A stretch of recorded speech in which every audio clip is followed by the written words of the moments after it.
Aww.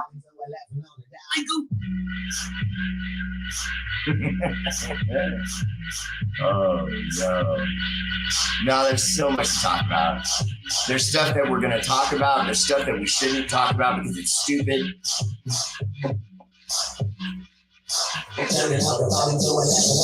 Often imitated, never duplicated.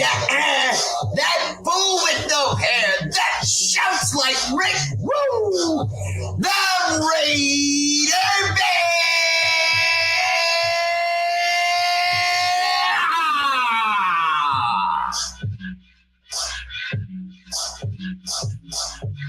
Yeah. A Raider!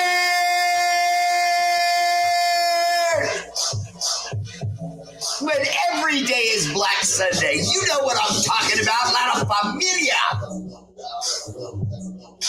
Let's go. Alexa, shut up. I'm not nice to my hoes. You know what's up? That's not saying a bad word. I mean, you know, I could be talking about the hoe I use in the backyard when I'm working my yard. You know what I mean? What's up, fam? Welcome. I don't know. What's up, fam? Welcome to the show. R8R Bear Live, starring your friend extraordinaire. Just testing the drums. Tradish! R8R Bear Live. First comment. Woo! MVP tonight goes to Josh Harrison, the heavyweight champion of the world, checking in from Facebook. Oh, yeah, that's right. I'm going to do it for YouTube now, too. Seeing as it's now becoming competitive.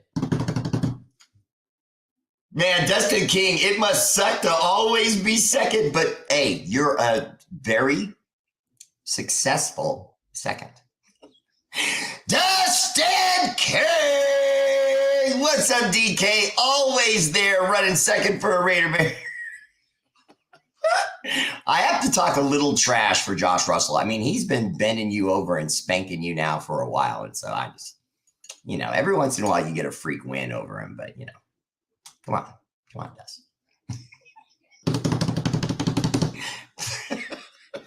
Third place, my bronze medal. A good friend of mine. Lucky Pace. Luck. Sup, brother? Welcome to the show. Central Texas Booster Club in the house. Appreciate all of you and ya boy. But first place in the YouTube was, and you guys know it when a Raiderette slides into the sausage fest. That is my medal round because it's usually won by so many dudes. Kimberly Calhoun. Appreciate you, love. Welcome to the show. Always there on YouTube for R8R Bear. Second place, my silver medal, Steven Shaw. What's up, Steven? Welcome to the show. Appreciate you, brother. Checking in on YouTube. Welcome to the show. And third, last but not least, Bear. You jumped the gun. Kim, Steve, so did you. Damn it, Jim Vanderland. You know, Jim, you got to watch out for these young ones, okay? They'll jump the gun on you. Welcome to the show, my good friend, Jim Vanderland. What's up, Jim? Welcome again. Always there for R8R Bear. Also, honorable mention to Mike Henderson, my favorite Steeler fan in the world, Steeler Val. Corinna Trujillo, what's up, love? Bob Standard, my good friend in the house. What's up, Bob? Oh, Tony Carpenter Evans, Air Force in the house. Jeremy Friedland, what up, Mr. Arizona Bear? You know what, Jeremy Friedland, I honestly started to consider myself an honorary Arizonan when my guy, Daniel Smiley Balderas. And if you guys ever need patches, you go to Danny Smiley Balderas. He's in my friends if you need to find him. And also he goes by Kron the Patch Man. He makes the dopest stuff. He made this for me on the down low. I had no idea. Sorry that he was gonna, I got a cord like snagging over here and I don't know why. And I keep like pulling my mic down. But anyway, he made this for me before I got to Arizona, and then he brought it to my house because he was bringing me an order of my own patches. And he, you know, the classy guy that he is, he offered to drive them to my house, and which I really appreciated. And then I brought him in. We did a little bit of show together, and then he presented me with that, and I was just blown away because it's, I mean, it's pretty dope and it's big. So I'm going to put it on probably my, I mean, I really haven't honestly started my next vest. I have so many cool patches that I've gotten from some of you and some of my good friends and some family members and so on, just a mixture of different people that are, you know, running around in my life. And I have so many good ones, you know what I mean? And my last vest came out so nice that I'm trying to like up the, you know, the cool factor on this next one. And I'm trying to make this next vest even better than my last vest. See, I was mentioning, I got mine. I got my patches in finally. I know I haven't been pushing these with you guys. I want to be honest. I know I haven't been like, hey, you guys should get my patch. And so it makes people think I'm sold out, but I'm not actually sold out. It's just that I haven't been doing commercials for it. I haven't been putting up banners or anything. So just FYI, I do still have my patch. So if you're interested in that, just let me know in the comments and then hit me up on my inbox at R8RBEAR family page. It's right on the first front page, right as you scroll down. Inbox me there and let me know, and then I'll get around to that with you. Because most of my supporters, I'll either, I usually charge for my patches, but I usually just send you my shirt. And obviously shirts are more expensive. So kind of breaks even. All right. So what's up, Port Adelaide Raider? What's up, brother? Welcome to the show. Appreciate that. Appreciate the love. Appreciate the love. Okay, Jesse Parker, what's up, Jesse? Welcome to the show. Always there for R8RBEAR. Family in the house. James and Princetta Walker, I love. Jake Bumpus, what's up, Jake? Welcome to the show. Long time no talk. Raging Raider Rhino in the house. What's up, brother? Welcome to the show. Anthony Ross Hansen, how you doing? I see you there. Doc Raider, what's up, Doc Raider? Oscar De Leon, appreciate you. David Pell Cliver checking in from YouTube. Appreciate that. Everyone, I really appreciate it if after the show, if you haven't already subscribed to my YouTube page, if you would, just please take a moment and go to R8RBEAR Live. It's very simple. Just type in R8RBEAR. It'll take you right to it on YouTube. Just go visit me there. And if you would, just subscribe. It's free, and I'd really appreciate it. And as far as what's not free, if you subscribe to R8RBEAR Live on Facebook, you would be contributing $5 a month. That's only about $60, even if you pay for the whole year. So if you were to subscribe right now, you wouldn't even pay the $60. But just know that, and it works with a lot of charities that we work with here at R8RBEAR Family Page, like Punks for Autism, PFA. They're really huge in my life. My own daughter is a survivor and a godlike survivor of autism. And if you go to punksforautism.com, what'll happen, and they're on Instagram, they're all over the place, they're on YouTube. But if you go to them and you buy one of their dope shirts, they just have a whole bunch of really cool shirts that are done in like street styles, skater kind of styles. And then some of them are just really beautiful art. And they're all done by different artists all over the world. And I mean that literally. They have a guy from Russia. They have a guy from Spain. They have a guy from the UK. All when they heard about this, they contributed money by giving their art for free to these t-shirts. And these are guys that are used to making, you know, thousands, if not millions of dollars. These are, you know, serious artists, of which none of which I can name, but I feel bad about that. But if you check it out, they'll have their names are associated with the site. And so it's pretty cool. Okay. Hi, Mr. R8RBEAR. On the download of the Raiders, do you really good they can play the Eagles in the Super Bowl? It would be fun to watch my two favorite teams play for the title. Hi, Tommy. What's up, little buddy? Welcome to the show. Okay. So do I think the Raiders could get to the Super Bowl? First, I would say this, of course. No matter how bad a team may be, if they're in the NFL, they have a chance. Now, does that mean it's a good chance? No, It's a very bad one for most teams. Either they're clear cut. Hey, look, they're the Chiefs, they're the Buffalo Bills, they're the Eagles. They're one of these teams. Those teams we know they're going to be in the fight. This season they're going to be in the playoff run. That's just a given. So they're good teams. But now, what about the Dolphins? What about the Jets? You think of those two teams, and you hear all the hype, but are they or are they not? I think when you look at those two teams, there's no clear-cut sign that absolutely, yep, they're going to join the Bills and all these other teams as one of the elite teams in the NFL Super Bowl playoffs that could potentially win a Super Bowl. Right now, the thing about the Raiders that scares everyone is the same thing that scared them for the last 3 seasons. We keep producing a roster that has parts on it that makes football analysts feel like if you had a different coach and a different owner, this team would already be winning. If you had a better coach and a better owner, we'd already be winning. And so sometimes Mark Davis gets in his own way. Sometimes our coaching staff gets in their own way, and it's their fault, vice versa. But the point is that on paper, this staff, on paper, this personnel should win. I just don't think there's any argument for otherwise. On paper, this roster should win. Even if you do get Josh Jacobs right at the start of the season and he's a little rusty and has to catch up with the game, is that really going to take that long? I would honestly say it would take him maybe a game. And being that it would be the first one, and if I'm not mistaken, we play the Broncos, I'm not too concerned. You know what I mean? The Broncos stuff to me is hype.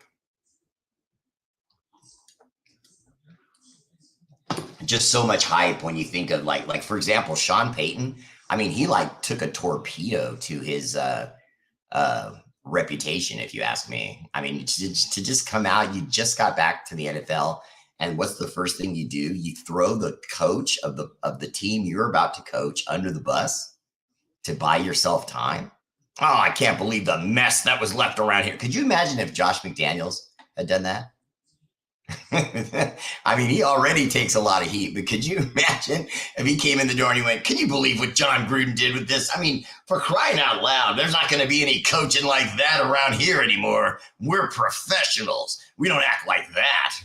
Jeez. I mean, Sean Payton just went in, and to me, a little too hard. Hackett, adopted a mess.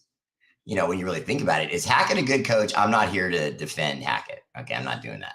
I don't even like how Hackett responded to it, talking about coaching code. If there's a coaching code, you don't talk about Fight Club. And if there's a coaching code, you don't talk about coaching code. You know what I mean? For those of you who haven't seen Fight Club, see Fight Club. I'm not explaining that. Oh, brother, now you're wrecking the equipment like the bike. Hey, Raider Rhino, I didn't wreck the bike. I just fell down and went boom, and I hurt my knee. But I'm fine now.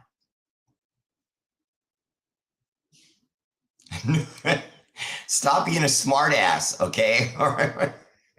I'm going to the post office again tomorrow. Shut up. Of course I have your patches. Matthew Lincoln, was it right for McDaniels making Crosby run for trying to make Mayer and Jimmy G better? Well, Matthew Lincoln, I feel like Josh McDaniels, unless there's a clear-cut situation, he's always going to side with the offense. I think he's gonna protect his quarterback and his offensive line and say, you dirty defensive guys, you know what I mean? And go run a lap, you know what I mean? And then more importantly, and I would say this as a compliment to Max Crosby, whenever there's scraps like that, to me, the guy who got the loudest and probably said the worst was probably Max. He can talk some junk, and he doesn't stop. And what we're finding out very quickly at this now, 7 days we have underneath our belt of practice time now, last week and then since Monday this week. Not only was it getting chippy, but Jimmy Garoppolo got a little bit of mouth on him. Jimmy Garoppolo talks a little bit of junk on him. He'll literally look out into the defense after a good play and say, where were you on that one, 22? What's going on? He does. He'll look at a defender and call out their number and say, oh, you got burned on that one. You gonna let me get you like that again? Come on, man. And it's like, wait a minute, what? And then from what I understand, he tried to play that with Max Crosby and tried to get in his mouth and tried to get in his face and talk a little bit of junk because Jimmy Garoppolo doesn't want to be seen to back down. You know how it is. Whenever a guy has a reputation that he's soft, the first thing he does is get chippy in every situation to try to show he's not soft. But in reality, that is a sign of being soft. I don't pick fights with people. I don't walk around showing the guns or telling people what I can do because I already know what I can do. So if something's gonna go down, I'm fine with myself. I'm fine with how I'll handle myself. You know what I'm saying? It's not, it's not the brag. It's just, how it's going to go down. Troy Gill, what's up? Welcome to the show. Nate Smith said he got his package, and thank you very much. I appreciate that, brother, and welcome to you. Bear, what's up with Max and Jimmy G porn getting into a scrap with Max, having to run some laps as punishment? It was basically on a play where Max Crosby got within inches of either knocking the ball down or potentially knocking Jimmy Garoppolo down. And he was trying to say that would have been a win for the defense. He would have got a sack, et cetera, et cetera. And instead, Jimmy Garoppolo got into him and said, fool, it was this and blah, blah, blah. And then, but I mean, guys, honestly, and I was going to say this before I started, but okay, I'll say it now. If you want me to really report about a fight at camp, I'm sorry, you're going to be waiting a long time. I have no details on the fight to give you, except the little bit that I'm giving you now. And some of that speculation, I don't know for sure that Max Crosby started it. I just know that Jimmy Garoppolo heard him say something and decided he was going to say a whole lot back. That I know is legit. But as far as who threw punches or who shoved who, I don't care. And even if I knew, I wouldn't report it. Guys, this goes back to high school. It even goes back to little wee football. You guys scrap. You're out there trying to win. You're being physical. This is like Greco-Roman wrestling while wearing armor. Do you know what I mean? That's what, because in practice, it's not a football game. You're just hearing your coach blow a whistle, and then you rage at each other, smash helmets and hook up, and one tries to get by the other, or one tries to grab the ball and go by the other, whatever the drill may be. But it's physical. Usually a lot more than games are. You know what I mean? I know the drills that I worked with guys when I was coaching. There were times when we had to pick guys up, because they rung each other's bell. You know what I mean? You go hard in practice. And so for them to report there was a fight and everyone to go, oh my gosh, is the team splintering? I swear there was one report out there. I don't want to say the reporter because I feel like I'm trashing him. You know what I mean? But he literally was like, was there a fight at camp? Who started it? Could this be a splintering in the locker room? And I literally burst out laughing. I just thought it was the clickiest of clickbait I've ever read. Bear, if Garoppolo goes down and if Aiden O'Connell really does shine, do you think they will forget going after Caleb Williams? Okay, Jim Vanderland, the only scenario that happens in, great question, by the way. That's a great question. The only scenario that happens in is if he has a Dak Prescott, Brock Purdy start. Don't forget, Dak Prescott won, 9 straight games when he was a rookie. Brock Purdy won 7 straight games when he was a rookie. RG3 won Rookie of the Year. You know what I mean? Where do those other 2 quarterbacks look like they're going? RG3 and Dak, it's obvious. RG3, we watched it. He just completely came unglued from his rookie season. The next 3, it was just progressively, I suck. Then he became second string. And now he's barely holding on to a second string job and contributing as an on-air commentary guy for Fox. So long story short, I would say Caleb Williams is in the plans no matter what, unless O'Connell goes crazy.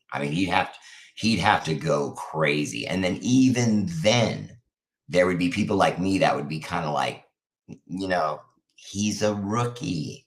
Okay. And then on top of that, remember what happened with Baker Mayfield? Same thing. Came in, was throwing lasers. Everybody went, wow, look at that. But what happened his rookie season? He was brought in mid-year. He didn't start. So no team, not only did no team have film on him, but they weren't even prepared for him. You know what I mean? They were looking at him as a clipboard guy. And then all of a sudden the Browns bring him out there and he's slinging the rock. And now what has it been ever since? You know what I mean? And I think we're going to see Aiden O'Connell go out there. I think he's going to know the playbook. I think he knows the short, quick routes. Okay, when you have certain plays in this offense, which they call the Haas offense, it's a two-seam wide receiver set where they basically have all sorts of combinations of movement, but it's with the same first look. So, for example, you get two wide receivers on one side and one on this side, or they might switch it and go two on the other side, one on the opposite side. Then they might switch it with this guy goes into motion across the pattern, or this guy goes into motion across the pattern, whatever the case may be, or we motion out the running back, et cetera, et cetera. So they give you so many looks that on any given one of those looks, there's a valve play, which is basically just a 3-yard out so that they can't get a sack, they can't get pressure, and I'm moving the chains. So snap, 1, 2, 3, Trey Turner over here in the flat, boom, he catches it at the 4-yard. He only literally is going to run, little boop, boop, boop, turn right, 4 yards, bam, he catches it, leans forward for maybe 3 more. Then you get Josh Jacobs on the other side. Then you get Mayer on a slant on the other side, and so on and so on and so on. Aiden O'Connell knows the valve plays. He knows the short stuff, and it was reported very well. He looks great when it comes to that. It's when he has to make a decision, hold the ball slightly longer, and then make a play to one of those guys that maybe Michael Mayer or Devontae Adams, which is why you're hearing in part that Bo Jackson, look at you, man. I love the dude. I love the gear. What's up, Popo? See, they just got to hear kisses. What's up, man? Okay, so anyway, though, truth be told, if the offense does what it can do with Aiden O'Connell, then yeah, he's got to just get wins. He's just got to get wins. If he gets wins, they'll give it a look. But I don't see how they pass on Caleb Williams. I don't see how them or anyone else would say that Aiden O'Connell is going to bring potentially the ceiling that Caleb Williams would have. And then also you would just have to then fire Brian Hoyer and Chase Garbers again, and then you would have just a hell of a talent list of, Caleb Williams, Aiden O'Connell right behind him. And then do you let Jimmy Garoppolo keep starting? Yeah, probably initially. And then after that, you bring Caleb in at like week 4, week 6, something like that. After going to training camp on Friday, I have hope that loving Amir, and my nickname for him is Speedy Gonzalez. He was quick. Nice. Can I send you a funny pic to your phone, or will it mess up your show? It won't mess up my show, but I probably wouldn't be able to pull it up right now, Rhino. Jeremy King, what's up? Raiders, welcome to the show. Steven Marchand, how you doing? Port Adelaide Raiders said, I disagree. Of a coach, JMND had top 12 offense last year with Mac Hollins as wide receiver 2. Waller and Renfro injured for the majority of the season. As for JJ, he can win. We can win with or without him. JJ would be. Okay, Port Adelaide, you said a lot, so I'm going to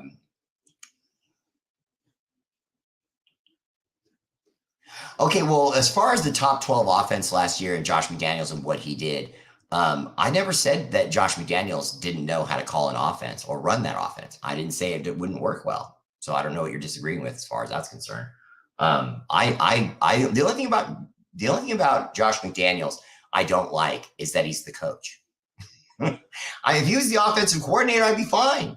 If he was the guy designing the offense and, really, from up in the booth and had an actual head coach on the floor, working the defense and the offense and making sure guys are where they're supposed to be and so on and so forth. But, other than that, Josh McDaniels was voted the worst coach in the league for a reason. It would be one thing if he came in 15th or 24th. He came in dead last. So, and as far as Josh Jacobs, I don't agree with that. I don't agree that we can win with or without him.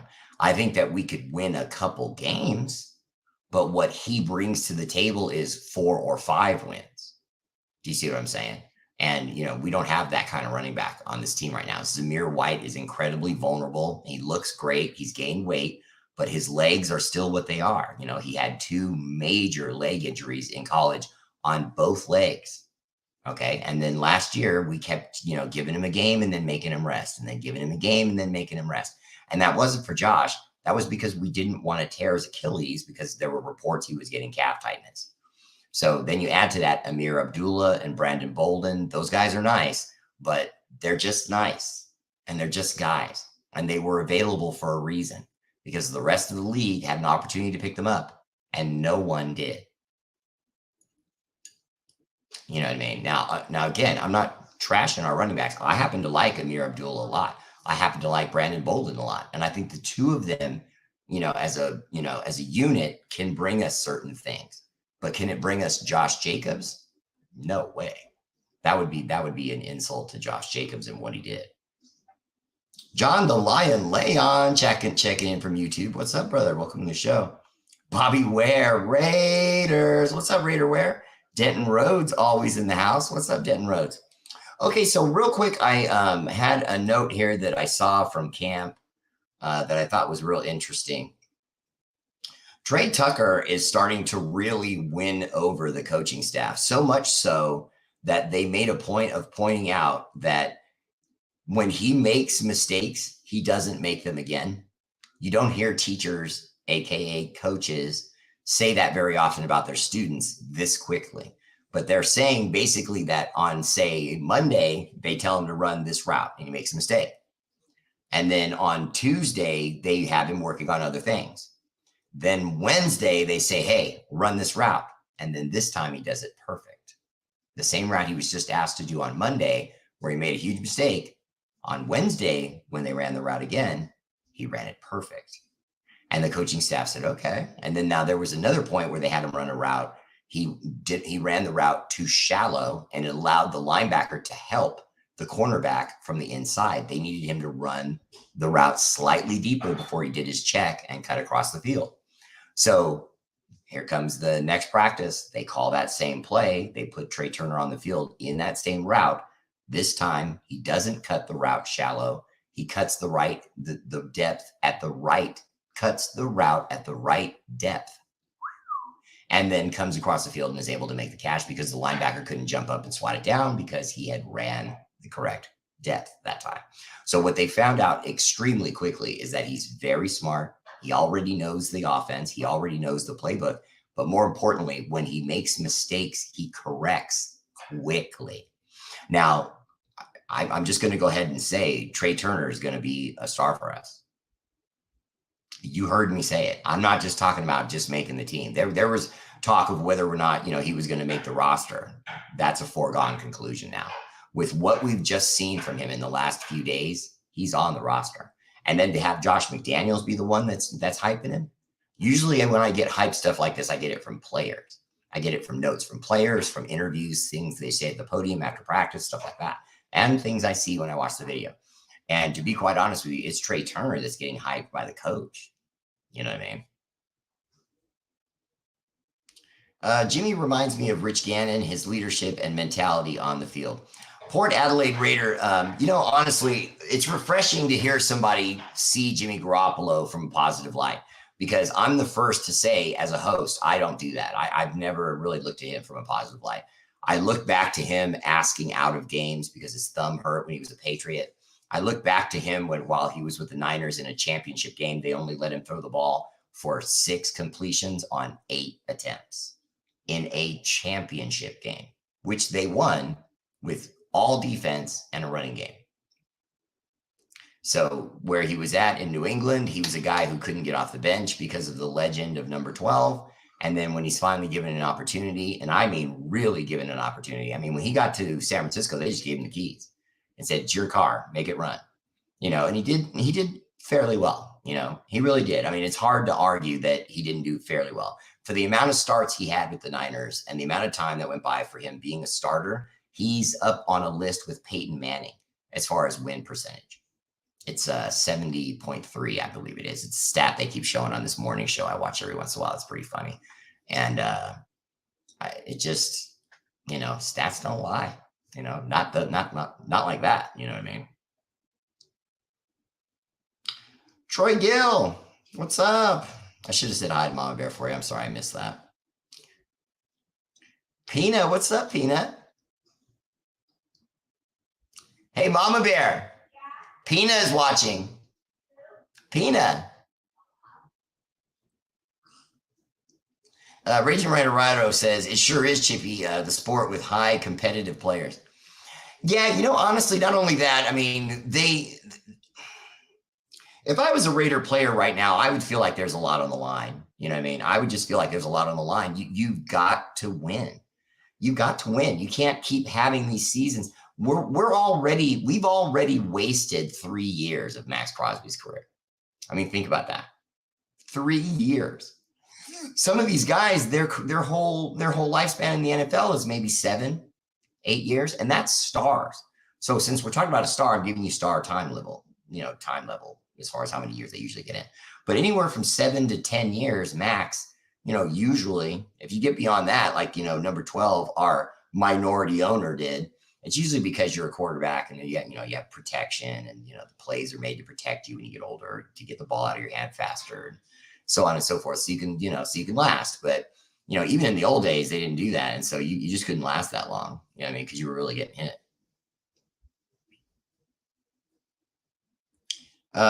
This is different, though. It was team captains going at it. Well, Lucky Pace, I would say to you this. I don't think it's different. I think it's leadership by the captains. I think they're trying to show the other players on both sides of the ball. Jimmy showing the offense that in moments like this, we don't back down. I don't care even if it's practice. When we're at practice, we go at these guys. I'm trying to humiliate them. So when I get out in the real game, I'm going to give it to whoever we're playing. See, I already like that. I mean, I'll be honest with you. It was one of the things about Jimmy Garoppolo I had no idea about, because I had no reason to study what his practice habits and what his mentality was in the locker room. I had no reason to look at that while he was with the Niners. I can't stand the Niners. So I wasn't going to look at that. But now that I've had a chance to actually look at it, see how he prepares and works on the field, see that fire, you know, okay. You know, and I don't know. And I don't know how many of you remember me saying this, but I did say this quite clearly, that when we signed him and then he showed up for the press conference and did the walkthrough in the building, I don't know how many of you noticed it or remember me saying it, but he looked 15 pounds heavier. I mean, significantly. And I'm not talking about, you know, he'd been eating a lot of calzones from grandmama. I'm talking, that's not his Italian culture, you know, but I'm saying it was muscle. He looked muscular. I don't remember him looking like that for the Niners. He looked thick around his neck, his shoulders. He looked thick. And for those of you who don't know this, and I have said this in the past, I was a physical therapy assistant for over 15 years. I worked as a personal trainer for over 20. And so getting people to lose weight, getting people to gain weight when they needed to from different, you know, real reasons, car accidents, anorexia, you know, bulimia, whatever you want to call it, or whichever ailment you want to choose. And then guys that just wanted to get bigger because they were football players and they needed to gain size. And I needed to teach them how to lift weights. And when I say that, what I mean is they would bench, but they'd have their hands in the wrong position. And they'd bench and then they'd have the bar in the wrong position, either too high or too low. And so we would work on those kind of things. And I can tell you, Jimmy Garoppolo, I have a vision for this kind of thing. In other words, I can see a person's build change just with my eyes, like binocular vision, because I had to do it for so many years, be able to see those differences in my clients and other people in the gym that were working around me, so that I could look at Pam and say, hey, look, girl, I can see you've lost at least 12, 15 pounds now, huh? And then their whole light up smile, you know, and it improves their day. And they're not even paying me money. It's just, I could see it. So I tell them. And then the guy, if he gained weight, I could say, I tell him last 2 weeks, you could see it. You know, you need to start eating more though, because, you know, you're starting to get there. And I could just see it. And so I'm telling you, Jimmy Garoppolo gained weight for us. He put on muscle. I think he's trying to stay healthy. Kim Calhoun said, I didn't like how hard my son's high school coach had them hitting each other. Yeah, Kim, honestly, a lot of moms feel that way. And it's not because you're women. A lot of dads feel that way when they see it, you know, and they'll pull the coach aside and say, hey, you know, don't you feel that's a little bit heavy, you know, for these little kids? And what any coach will tell you, including this one, is that the contact in the game is never as hard as the contact in practice. So if you get the contact in practice out of the way, the fear of contact in games won't bother them. Now, the reason that sounds weird to parents who don't understand football is this. If you play not to get injured, you will get injured. I used to try to tell parents, it's like when you would run across a freeway. Now, I'm not saying any of us have done that. I'm just saying, imagine in your mind, if you were on one side of a freeway and cars were going, really fast, but every once in a while there'd be a break in the cars, there'd be a gap and you could run across. If you're going to run across a freeway, are you going to get to the middle and look around and think? No. If you did that, you're probably going to get injured or dead, let's be honest. Okay, now in the instance of football, it's the same thing. You can't be, sort of jogging and looking around for what your responsibilities are, because other guys that are going 100 miles an hour are going to hit you and you're going to get hurt. So you have to play hard and fast. And then if you really think of most of your football games, especially nowadays, even at the pro levels, if you watch most football games, if you really pay attention, there really aren't too many real hard hits. You might count 5, maybe 6 in an entire game, special teams and all, because most of the time now they hit each other, but they wrap each other up. They use their shoulders. You might even hear a big whack every once in a while. But if the big whack is produced by your shoulder or your chest, that's not really pain. That's just the sound of plastic and plastic coming together at high speed. So don't let it bother you too much, Kim, unless you see their heads are too much involved in it. Then you're more than welcome to make comments to them. I got a meeting with our general manager. He claims they need a regional defensive tackle. I heard that Bilal Nichols, our defensive tackle, might be in trouble. The guy that we picked up from the Chicago Bears, and he was young. When we picked him up from the Chicago Bears thought he was the truth. They were upset that they lost him to us in contract negotiations. So I thought Bilal Nichols would have stole a frontline job by now, and instead he hasn't. But I hear his job is at jeopardy. We would have to trade the house to get Caleb Williams. I don't see that. Well, John, you do see that because teams do it all the time for quarterbacks. It's what the Santa Clara Niners, little shot to the Santa Clara balls of the former San Francisco Niners. But you see it in Santa Clara when they went after Trey Lance, even though Trey Lance was an unknown, because he was a quarterback and because they had to go up as high as they did, they gave up the house. But that's what's required. Because these guys are so hard to find and so far and few in between, that when there's one that looks as good as Caleb Williams, you got to go get him. You got to go get him. And I hate saying this because even Caleb Williams doesn't like hearing this, but the comparisons of him to Patrick Mahomes, when they're already comparing you to a guy who's in the NFL and has won multiple Super Bowls, and you haven't even won in college yet. He's just run around and made plays. You know what I mean? He hasn't won a title in college at all. And so to me, if you're getting those comparisons, it's because scouts see, hey, he reminds us a lot of Patrick Mahomes. So that's going to translate right up to the NFL, Patrick Mahomes. So watch for that. Hatney Flatus, what's up? We need our Mahomes, who Williams is compared to. You see, I gotta read you guys' comments before I start talking. Region Raider Rhino, I love your daughter. She's beautiful. Was it Clowney that was in for workouts today? Bobby Ware, it was not Jadeveon Clowney. It was actually Jalen Smith, the former middle linebacker of the Dallas Cowboys, which, to be quite honest with you, if you think about it, is kind of exciting. Jalen Smith is a high impact, very physical, very athletically gifted football player. Very fast, great lateral movement, likes to hit. And more importantly, not only is he a free agent, guys, not only do we have him in for a workout, I think we're going to sign him because in 2019, he was a Pro Bowler, but his very last season, 2022, was with the Giants. No, not this last season, but the season before that. He was with the Giants, and it was the last year that our defensive coordinator was there.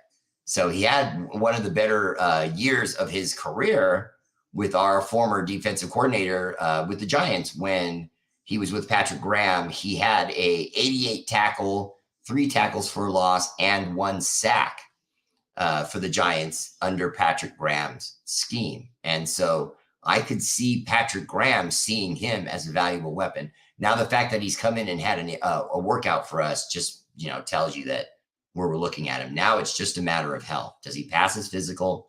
Does he look physical? We probably bring him to the roster. Mark Alvarez, family in the house. What's up, brother? Welcome to the show. One of the best dads I've ever seen. John Leon, McDaniels don't need a big name quarterback out of the draft. I believe he always develops his quarterbacks. He actually brags about that, John. But to me, if you're already a fringe bad, fringe good team, and you don't know which way you're going because you're teeter-tottering on one way or the other, you go get that guy.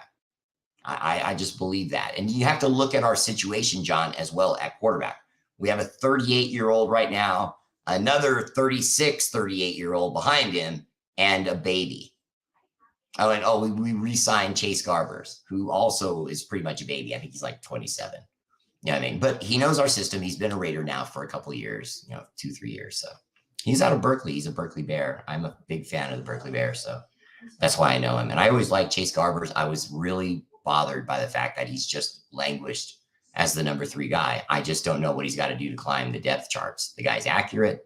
He's in shape all the time. He knows the offense. He's smart. He's loved in the locker room. I think Chase Garbers could be good.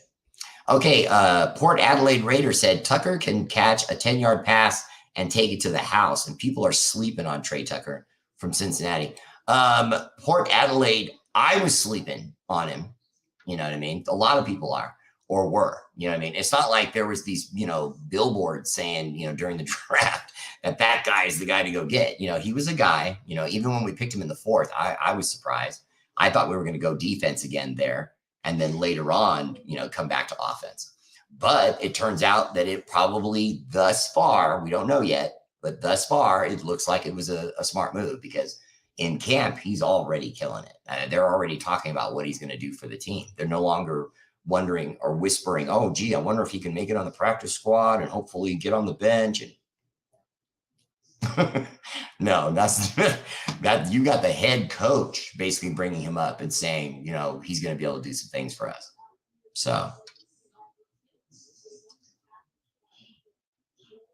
Mark Alvarez, we just brought back Chase Garbers. I don't know what that means for Matt Hoyer, if they're just going to go with 4 quarterbacks. I don't know.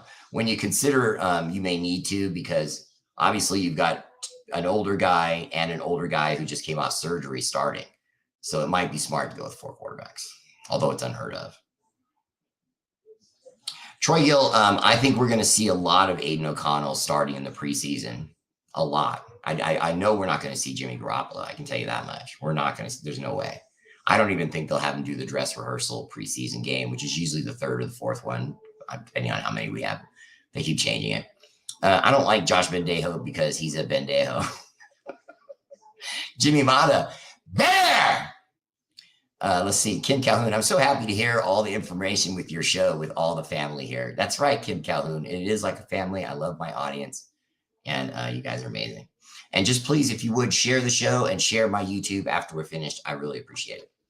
Okay. I appreciate the love on the dope hat, Raphael247. Let me scoot down here, make sure I'm not missing anyone. Bill Cox, what's up, brother? Welcome to the show. Just got in. Did we sign any of those guys that came in? I haven't heard any word yet on Jalen yet. No. Steve Marchant, no. I do not think Josh Jacobs is going to show up until the last preseason game or the first game of the week. It's going to be somewhere in between. In other words, you know how the last preseason game, that will end. And then they treat that almost like it was an NFL game. So you get the full week of practice to get ready. And then Sunday comes and then you get those first games. So I think Josh is going to come somewhere in that window, right around the last game, if not just after the last preseason game. He'll come sign his contract and do what he do. They have gone downhill since moving. I miss them in the Bay Area. Yeah, Kim, it's tough. Let's see. Tony Savecca, Bear, but they say Jimmy can't throw the long ball, that he's been struggling. Tony, I don't know that he can't throw the long ball. I think the problem is he can't plant into that foot with courage in his mind yet to then drive the ball down the field. For example, people that want to question whether Jimmy Garoppolo is strong enough to throw the ball down the field, I would always remind people, look at his size and then ask yourself, with all these years he's been playing in the NFL, he can't throw a deep ball. And I would ask you, if you go online and look on YouTube, pull up his highlights with the Niners and with the Patriots, there are some deep balls in there. Now, I call a deep ball something different than what other people call it. I don't think he has to throw the ball 50 yards. I just don't understand why people need the ball to be in the air for 5 minutes. A 35, 45-yard route is a deep ball. He can throw that. Now, can he throw beyond that? Maybe not, but I don't really think we should be asking him to. This isn't that Raider club. You know what I mean? Those days of, Daryl LaMonica and, Al Davis, we got to stretch the field. I mean, of course, stretching the field is never not a good idea. It's brilliant football. You always want to stretch the field, because when you stretch the field, see how I'm creating more space for players to run around and get open, or to attack on the deepest route and get a touchdown potentially. So, I mean, of course, that's how you want to play football. But at the same time, you have to have the personnel to play that kind of football. And even Devontae Adams will tell you he's not a deep route receiver. He can do it, but that's not what he is. Trey Turner is a burner that has that deep route speed. You see what I'm saying? So that's a part of our personnel that can do that. Okay. But, Jacoby Myers, no. Hunter Renfrow, he's got that jitter speed. You know what I mean? Not top end speed. If you're just running against him in a 50, a lot of guys are going to run him down. You know what I mean? What he does is he jitters and he makes guys miss. And then he, tries to get his top speed, which is decent. But, there's a lot of DBs that are going to run him down. You know what I mean? If it was Hunter Renfrow and Jacorian Bennett would bring him down from behind. Guaranteed. Jacorian Bennett has 4.2 speed, 4.3 speed. He is jitter blur quick. And by the way, Jacorian Bennett is driving everyone quite crazy with how well he's been playing in camp so far. I think Jacorian Bennett is probably the surprise best story coming out of camp thus far. He's been that good on defense. So really excited for him and for us. He said, I like the level of passion in the players. Yeah. You know what I mean? If they're not fighting, you got to wonder if they're committed or if they have confidence in their team and the season. Anna Diaz Rincon, I heard he's here in Vegas waiting on the 10 p.m. news. Anna Diaz, you see what I'm saying? I mean, there's different reports about Jacobs being in Vegas. There's different reports about him being at home, et cetera, et cetera. I don't care. You know what I mean? Oh, and by the way, look, Anna, check it out. Oh, TNBC crew representing. Oh, so Raider took care of your boy. Can you believe this? Look how big this thing is. Like, oh, dude. It's literally heavy. Oh, I know. Don't mind the diamonds on this other piece right here. Don't mind that. That's just me. That's not Raider related. That's just me. Right? Reyes Antonio, what's good? What's up, brother? Everything is good. Don't get me all fired up. I already did my intro. John Leon, facts. Look at Mac Jones. Port Adelaide Raider. Is Adams going to the Jets? So sick of hearing that he hates it as a Raider. Bill Cox, I don't know that he's happy or not happy as a Raider, because he has been very cryptic with his comments. But at the same time, he has also come out many times and said to the press, knock it off. I'm a Raider. I want to be here. Did I come here in part because Derek Carr was here? Yes. But this was his exact words. I loved the Raiders before there was any Derek Carr. Okay. He showed the pictures of himself as a boy in his house, hooding in his pictures in a Raider jersey. What more do you need? You know what I mean? I believe the guy. Now, we have to remember, though, whether or not he would want to leave or not has nothing to do with it. He's under contract, guys. He has no control. He's no different than Josh Jacobs. He can come and play for us, or he can go his butt home. But he can't go anywhere else unless the Raiders brass, be it the coach, the GM, the owner, whatever, accepts a deal and makes a trade, or and moves him on. Now, the reason you're saying this and the reason the speculation is going around like that is because Aaron Rodgers recently readjusted his contract to give the Jets back $35 million in cap space and in just basically pure cash to go after free agency, guys in free agency. Now, for those of you who are wondering why Dalvin Cook hadn't signed yet, that's why, because he's already made a deal with them. He can't talk about it. When they ask him, he says, "Oh, I think I'm close. I think we're close. You know, we both have mutual feelings about each other." But see, he has to be vague like that because it can be considered, you know, unethical or tampering or whatever if he starts just talking about it in the breeze. Because then if things go wrong, it can make the team look bad. It can make him look bad. So you really just don't talk about it until the deal is literally done. Now, having said that, beyond the pen and the ink, it is done. They were just waiting for the $35 million from Aaron. Now they're dealing with other business, and then they'll sign Devin Cook, and then they'll reach out to other teams and look at, you know, other wide receivers they could bring in that could hopefully create the Devontae Adams experiment that Aaron Rodgers was so successful with in Green Bay. Why do you think they brought Chase Garbers back in? Are they going to give Brian Hoyer the boot? From what I've heard, Brian Hoyer, you know, he's just kind of washed. You know what I mean? I think maybe the team is seeing that, and I think they're probably ready to move on, especially when you consider that they hired him to do what they can get from Chase Garbers. Chase Garbers, I think, knows what he is at this point. You know what I mean? He's been in the league for a few years now. A Berkeley product, you know, very smart. You know, we've seen him in interviews. He's very smart, very nice, personable kid. But he probably already at this point knows there's not going to be any Super Bowl dreams in his life unless they're with him riding behind the arm of another quarterback while he's, you know, backing him up. Yeah, Brian Faison was carted off the field. Reyes Antonio, I don't know if they've announced he's on the IR yet, but he may be.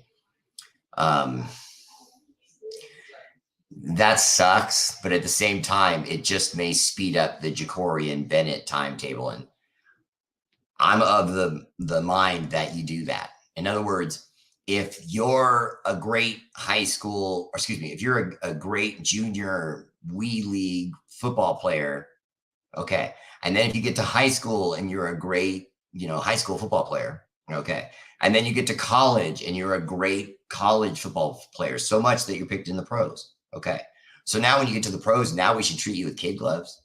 You know, no. I mean, I realize it's a higher level than ever, but Jacory and Bennett to me has shown enough in practice and brought enough in raw speed to, you know, I say put him out there. And then you're hearing more and more reports about Marcus Epps taking over this defense.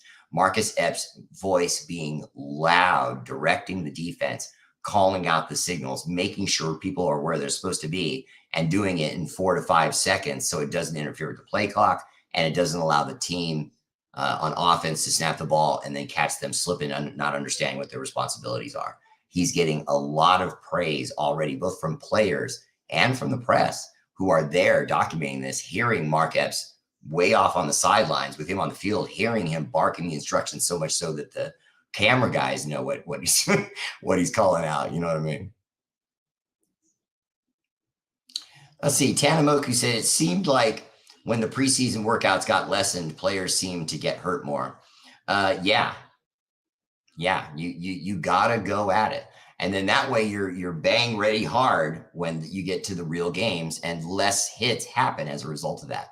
I know it doesn't make a lot of sense when you try to, you know, put all this logic to it, but it's true. It really is. If you play fast, you're less likely to get injured. You got to know where you're going. You got to know what you're doing. It sounds weird to say this, but it is kind of it's a competitive ballerina. It really is. You have choreographed dancing by the offense and the defense. Remember the backpedal you see defensive DBs go into, and then they start to shift their hips right to left. All of that is a dance. The wide receivers, when they come out and they do this thing and they go left and then they come right and they stop and they spin, and all of this is an orchestrated thing that happens on play after play after play after play, where one side plays their part and the other side plays theirs, except both sides are trying to outplay each other at what they do. I'm trying to outplay you with my defensive maneuvers and calls and ability, and we're trying to outdo you with our offensive plays and ability to trick you and go one way and go the other and so on and so forth. So, you know, it's a beautiful thing to me. Football is a beautiful thing. And I think that Jacorian Bennett should just be allowed to go out there and be a football player. Alfredo Martinez reminds us, Raiders!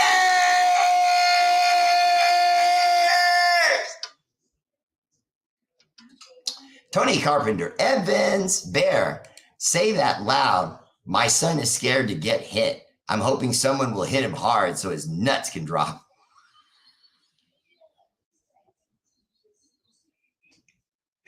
God, I love this woman.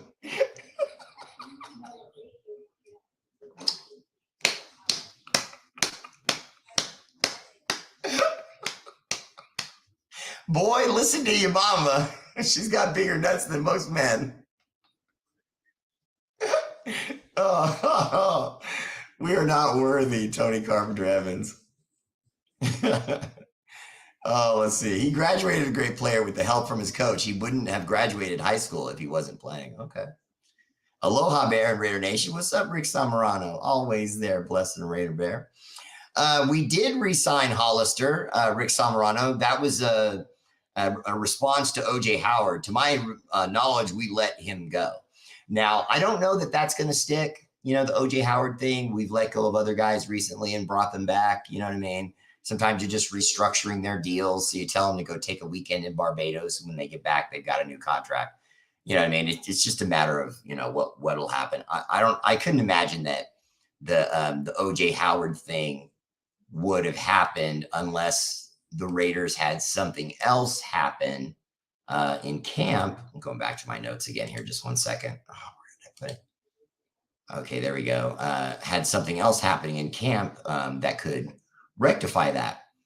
Dalton Wagner was one of the undrafted free agent tackles that we brought in. Remember, guys, this guy is 6'8", 320 plus pounds. Okay, which means he probably weighs more like 340. I mean, he's 6'8", guys. I mean, that is so enormous to weigh 300 plus pounds at 6'8". Okay, so that guy, from what I'm hearing, is playing well in camp. And so if he's playing well, he might have made the O.J. Howard experiment expendable because he can be that extra guy. You can just have him line up at tight end. And you know he's not going to run a route, but he's just that extra lineman that you can put on the outside. And then when we run the sweep right or the sweep left, he's going to just crush people. You know, at 6'8", 3/4, I mean, he's a chicken wing from 400 pounds. He's a bucket of KFC from 400 pounds. And on any given day, probably is, and then burns it off later on. Anyway, he received an 80.5 offensive grade from Pro Football Focus his final season at Arkansas. And so from what I'm hearing, what he's doing in camp, we signed him as an undrafted free agent. He might be winning a job. Also, Jerry Tillery and Nesta Jade Silvera have been playing really nicely in camp. The stuff they're doing at defensive tackle is looking nice. And that's why I brought up again, the Bilal Nichols experiment that we did with the former Chicago Bear might be ending because those guys are playing some real nice interior defensive tackle. Yeah, Bobby Ware, Jalen Smith is a stud. And if you consider too that when he left Dallas, he had some time in there where he was off from football for a while. So he's probably pretty healed up and anxious to get to it. And then you add to that, he's going back to a defensive coordinator that he knows. I love that he's coming to Vegas. I love that he had to work out for us. And I think the only thing that keeps him from being a Raider is him signing his contract. Alexa, resume. Give me dinner timing down. Alexa, play this track from the beginning. Been bumping this track for 9 years now of being your boy, the Raider Bear. So don't forget, please like and subscribe on YouTube and please consider a subscription on R8RBEAR family page on YouTube. Excuse me, on Facebook. It's just $5 a month. You can cancel anytime. You can help us with charities that we work with every single day, like Kind Fund, Kids in Need of Desks. Just last year, we sent 28 kids in Africa to school benefiting from stars and subscription advantage. I really appreciate you. Just know I don't have a special show. I don't do layouts and drops and all that stuff like some of the cats do, because I don't think they're real. They have producers, they're owned by sponsors and things like that. A lot of 8 years played. I've got a lot of fans. You do really well here for the family at raising money, helping the homeless, doing good for goodness sake. So I'm not here for money. I was here for money. R8RBEAR! Shout out to our armed forces, Army, Navy, Air Force, Marines, National Guard for all you do. The energy and love of this show is dedicated to your sacrifice, action, and veteran. Space Force! That's right, Denton Brothers. You thought I forgot. I didn't forget. I just wanted to get it right at the end. Thank you for your service. Much love, and I will see you tomorrow. R8RBEAR, family day. Peace. What? Wait, no. Blooper piece. Okay, hold on.